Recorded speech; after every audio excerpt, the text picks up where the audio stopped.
আজ সকাল সকাল চলে গিয়েছিলাম ১০গড়া হাটে। কিছু সবজি কেনার ছিল, তাই জন্যে প্রায় যাওয়া হয়। আর আমাদের পাড়াতে একটা ছেলে বিক্রিও করতে আসে, তার কাছ থেকেও নেওয়া হয় মাঝে মধ্যে। তো চলে এসেছি, দেখলাম বাবা সবজির তো বেশ ভালোই দাম। মানে নিজে নিজে সেইভাবে কোনোদিন বাজার করিনি, তো আজকে করে বুঝতে পারলাম। আর ভাবলাম তো শুধু সবজি খেলে হবে না, একটু মাছও নিয়ে নিই। তার জন্য নিয়ে নিলাম, মেয়ের খুব পছন্দ চিংড়ি মাছ, এই কারণে চিংড়ি মাছটা নিলাম। চিংড়ি মাছটা মোটামুটি দামটা ঠিকই নিয়েছে, 350 টাকা কেজি, মাঝারি সাইজের চিংড়ি।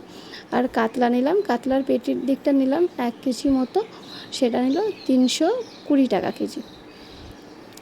মাছটা খুব ফ্রেশ ছিল, দেশি মাছ একদম।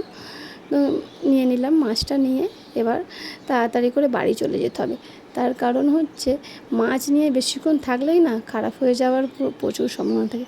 বাড়িতে এসে সব কিছু চাড়িয়ে দিলাম, কী কী নিয়েছি সেটা তোমাদের সাথে শেয়ার করে নেবো। তার জন্য কাঁচা লঙ্কা, টমেটো, ঢ্যাঁড়স, করলা, আদা, কচু, গাজর, কুমড়ো, বাঁধাকপি, পাতিলেবু, রসুন, ডাঁটা, বেগুন, বিনস, ক্যাপসিকাম, এগুলো নিয়েছি। কারণ ভিডিওটা আমি এখানেই শেষ করলাম, দেখা হচ্ছে নেক্সট ভিডিওতে।